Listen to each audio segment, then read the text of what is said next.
All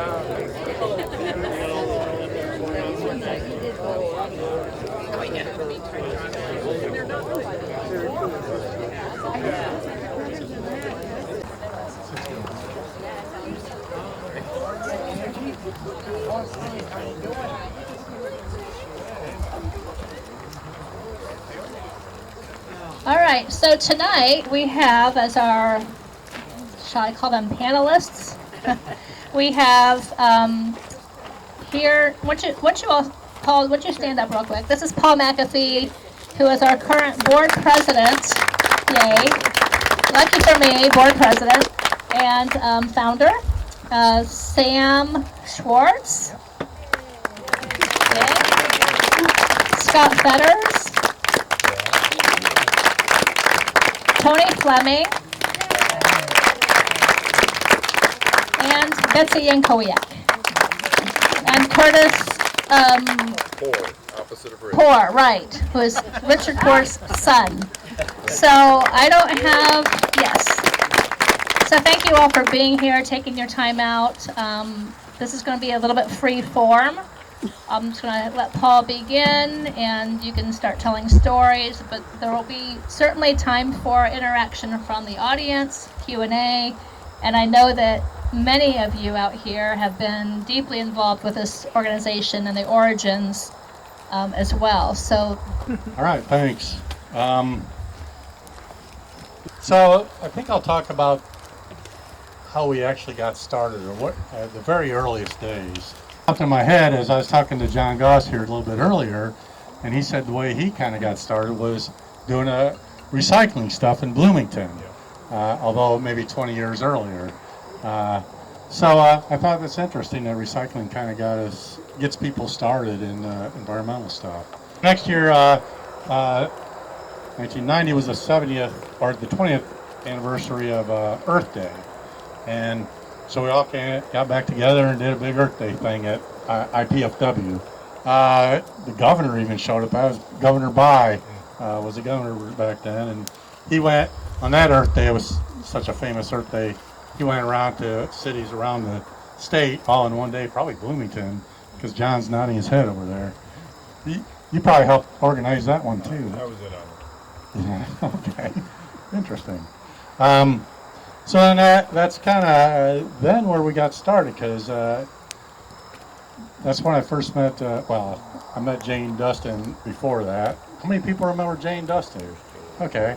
And you can kind of credit her with getting started on this, because then she started talking to me and asking me what I thought, I wanted to do next. I said, we need a really big nature preserve. Acres is doing great stuff. She's real involved in Acres.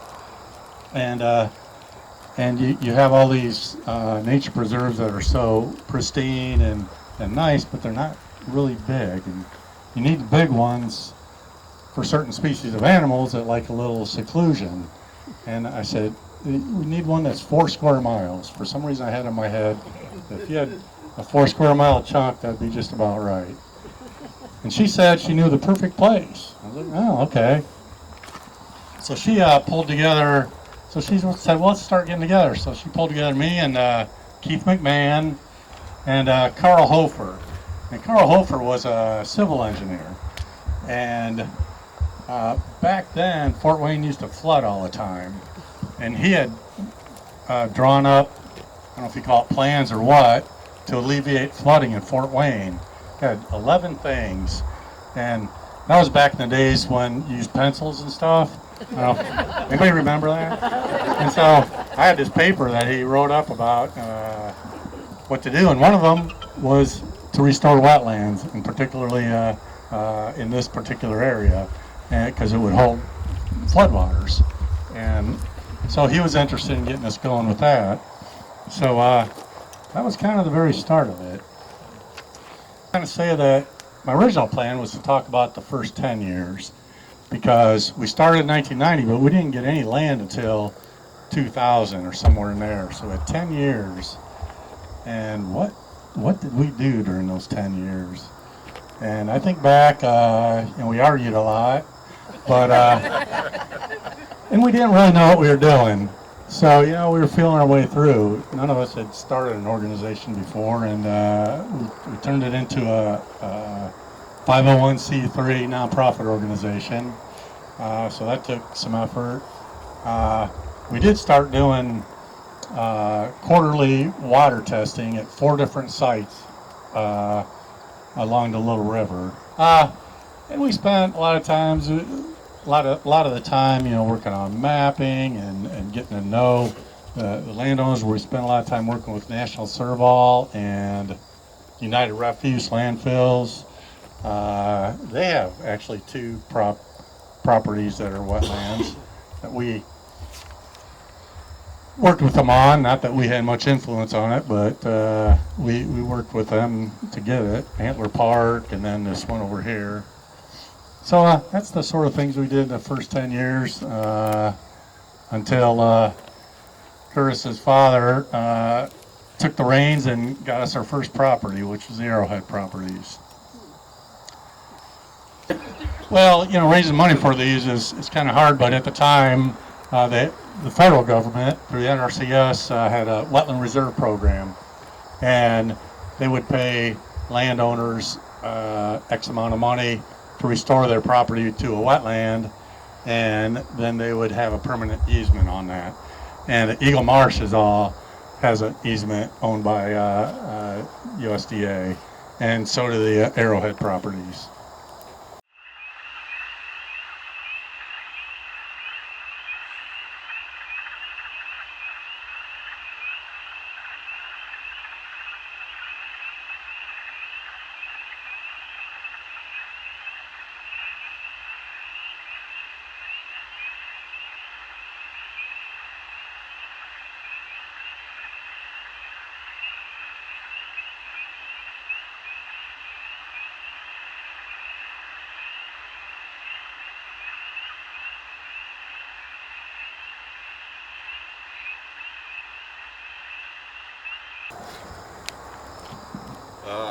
I finished college and came back home to my mom and dad's because that's what college kids do all the time.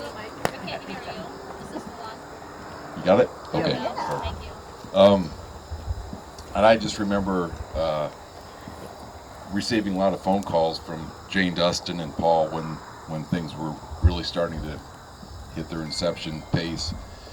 And so I kind of was the poorhouse secretary. He says, "Dad, it's Jane." And I knew Jane a little bit from a canoe trip we took down the Cedar Creek to assess deadfall on the creek and what could be done about it. But I remember the process that they went through, going through some of the struggles, and I remember Dad starting to talk about a lot of the grant process. So he had gotten a lot of books from the library and started to learn about what it took to write grants. And I think what Paul had filled me in about a year ago, and he said that, which really hit me pretty hard, that my dad was pretty instrumental in keeping the wetlands idea going with writing grants and enabling some financial assistance to purchase all this property. And that was pretty significant that I got to be sort of a part of that through blood, because I think my dad would be really tickled that this has become a model of what Little River Wetlands and the whole corridor, which was sort of his dream, to see things continue down clear to Huntington. That was his big vision, to see that happen. And I think Little River, the Eagle Marsh area here, is really a showpiece that can influence the community. And I hear a lot of people, a lot of friends that take pictures out here, and that every time I see something like that, I say a prayer to the 4 directions to my father. He was pretty big on Native American spirituality, so.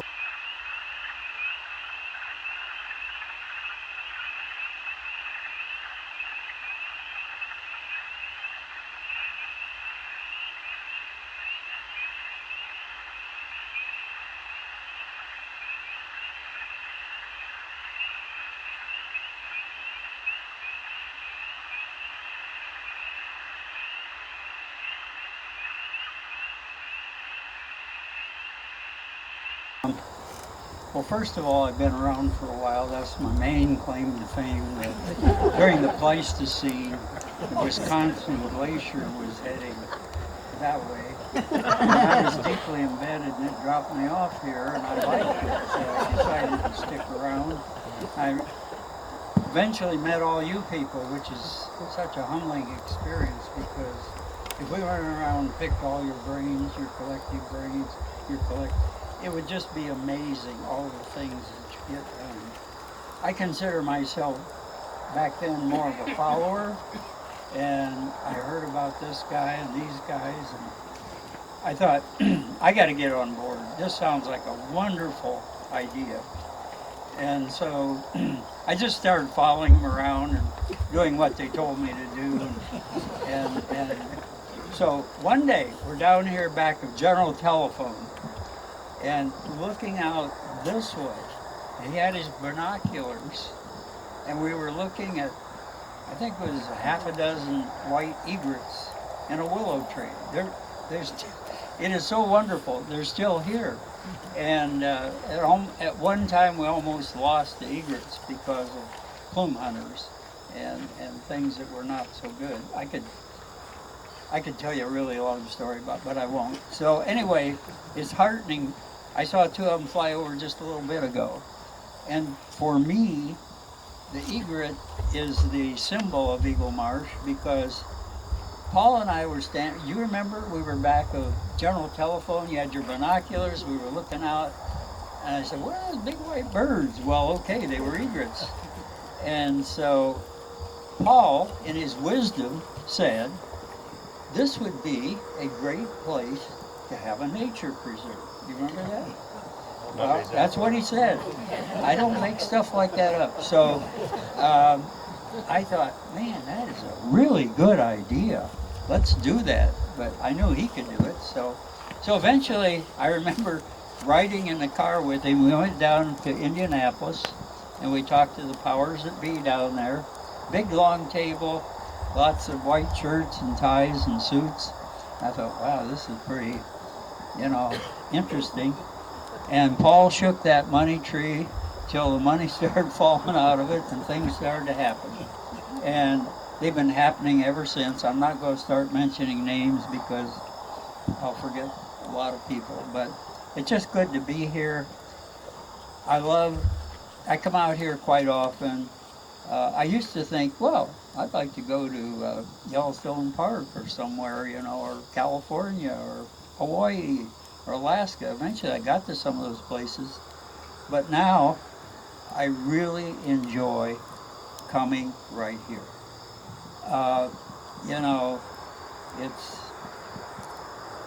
It's very inspirational. I come out here and work in my weed patch sometimes, and a school bus drives up, and all the little kids get out, and bless you volunteers, they take the kids, they line them up, they start telling them all these things. Most of it's true. And so I now have a great grandson and a great granddaughter, and another one on the way. And I just can't wait to get them out here for short hikes for short legs.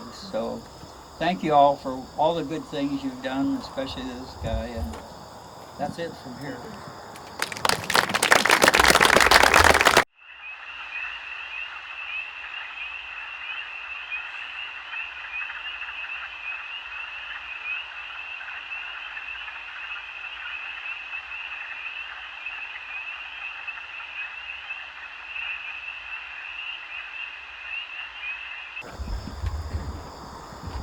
I like the seat. I think I'm going to sit here. Scott Fetters. I live in the little burg of Larwell, Indiana, only about 30 miles west of here. He's got a nice place. Thank you. Before I give any more comments, I told John that I need to let you know I am furloughed today. So I'm here today as an interested citizen and a conservationist to thank all of you for your efforts and maybe help spark some more new ideas.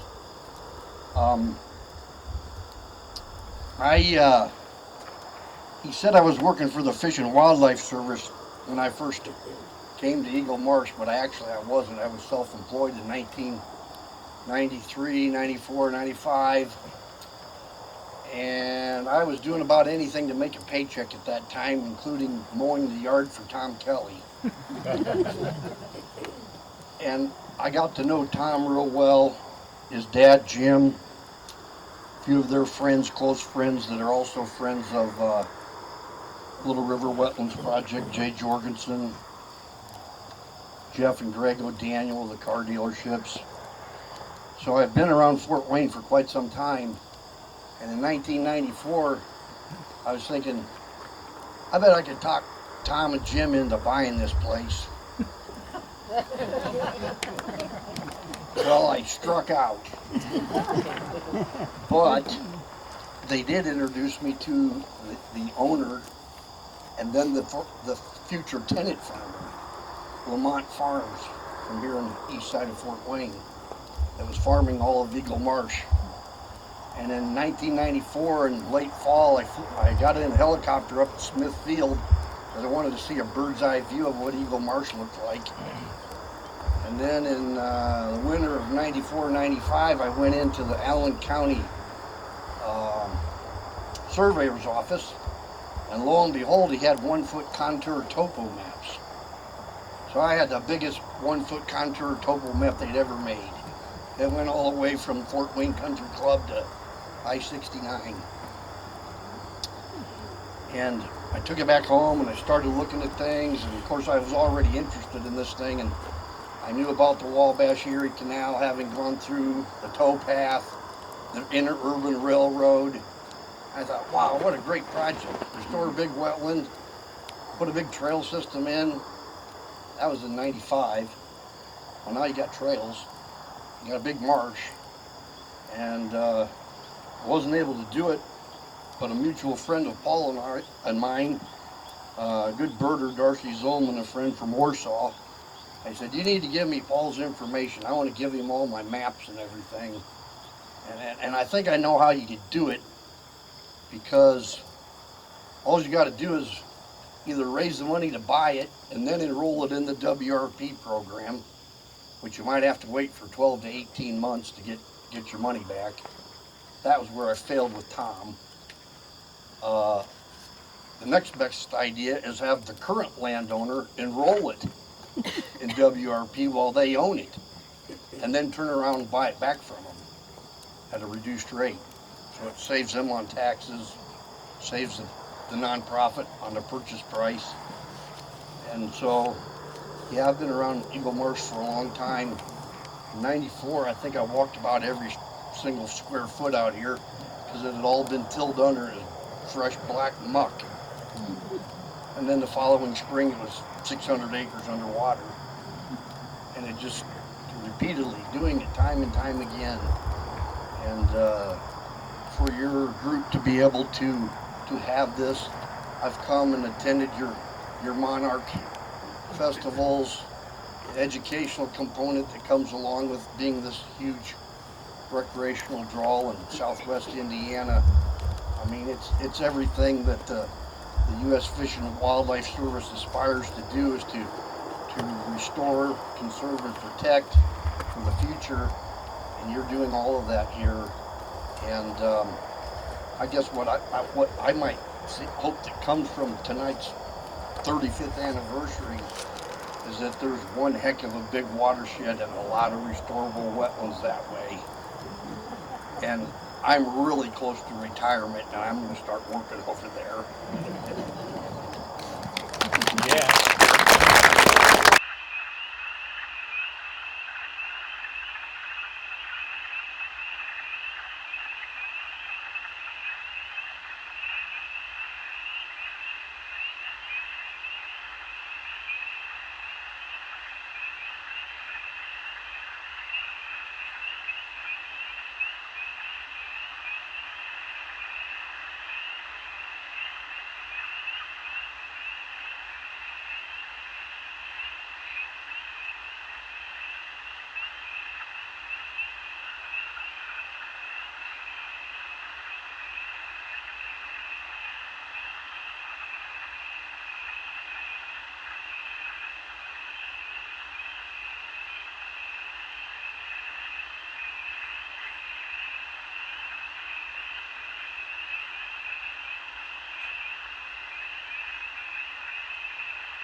Most of you know me, I'm a geologist and I do water.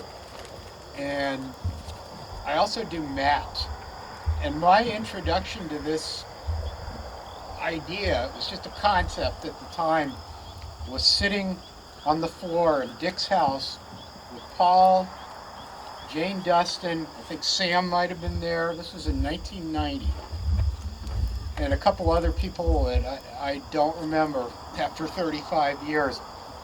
But we were looking at maps of water flow, because at that time I was working on a hydrogeology study of Allen County. This kind of goes back to when there was a whole different zeitgeist in the Department of Planning Services here. And they hired me as part of the Indiana Geological Survey to look at their groundwater resources, where they recharged, how much there was, and where they were sensitive to contamination. We were looking at water flow on Dick's floor, and in fact, hold this for me 1 second. I just happened to bring one of these maps. It's a little bit smaller than it was in those days, and this one was made on a computer by a technology that didn't exist then.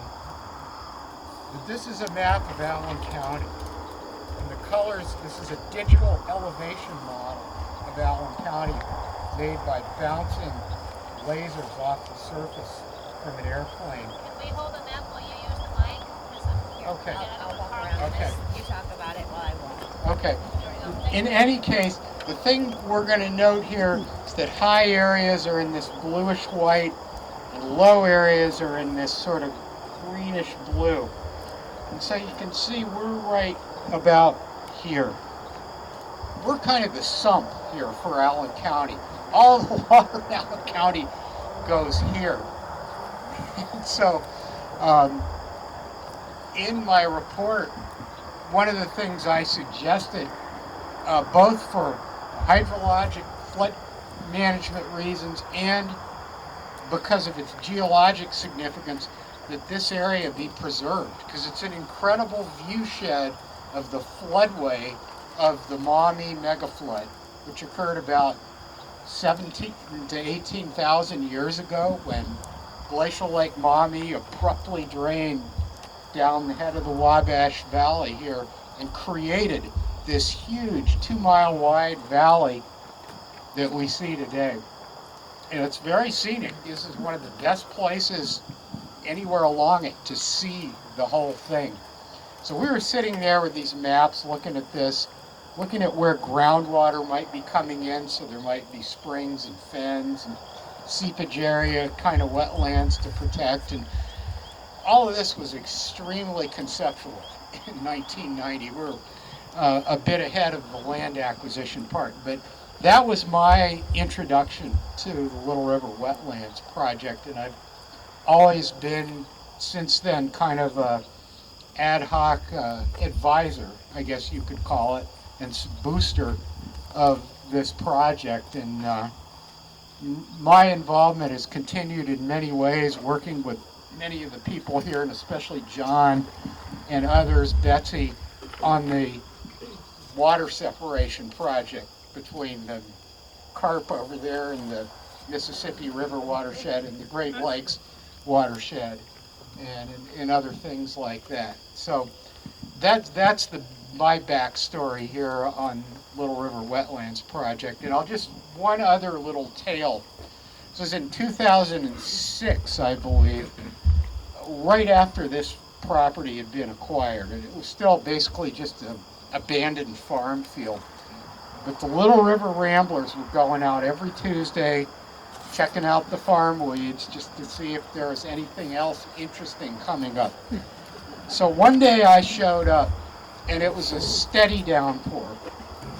And most people didn't come, but Paul was here, and Jennifer Kleinricker was here.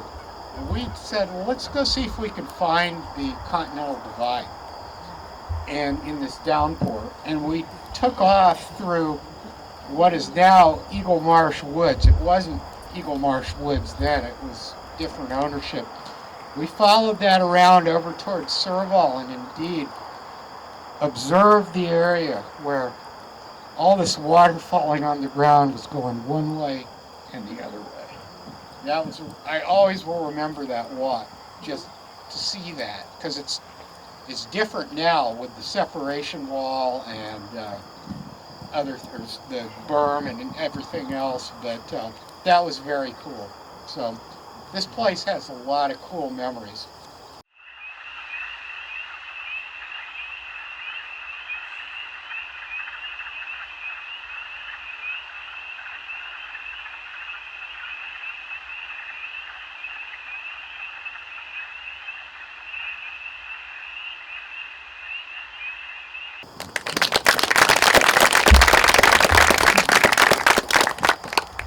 Yeah, I don't have anything prepared, so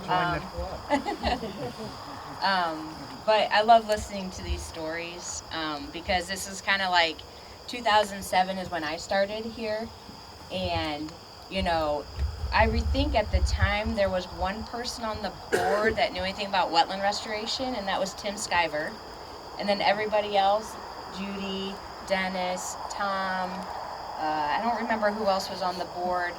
Dick Poor was there still. There was a number of folks that were on that board, and Barry Ellis, and he was our treasurer, and Betsy Huguenard. And so we just basically had to make it up as we go. And that's pretty much what happened when I first started, because we didn't know anything about wetland restoration. We had folks coming in saying, don't use herbicide, and then there's people saying, use herbicide, and so it was just this big thing, and there was contracts, and there was grants to be done, and you know, it was a lot, but over time, we're able to kind of settle in and understand kind of what the goals here at Eagle Marsh were. We set our trails. We try to set our trails where there was already man-made items, like underneath the power lines for Trail 2, areas that we could use as fire breaks. You know, that kind of came a little bit later as we kind of, I think, moved and adapted the trail system. But we had the Little River Ramblers already started, so they started in 2006, and Breakfast on the Marsh started in 2006 under Jennifer Klein-Richard and Paul. And so it's amazing to think that since 2006 to today, the Ramblers are still meeting and Breakfast on the Marsh is still going. So that's super cool. And it really was Breakfast on the Marsh, then you had to like forage your frog legs. So yeah, so it's definitely been interesting, and I think one of the challenges also is that we have the Arrowhead properties, and so Eagle Marsh was such a restoration effort that a lot of times, like those properties out there, just we didn't have time or energy or resources. And I know that, you know, with Mariah here, there was a group that was really working out there at the Arrowheads, and I hope there's still attention out there as well. And so I think, I mean, I got so many memories here. I mean, just so many memories. I definitely appreciate all of you.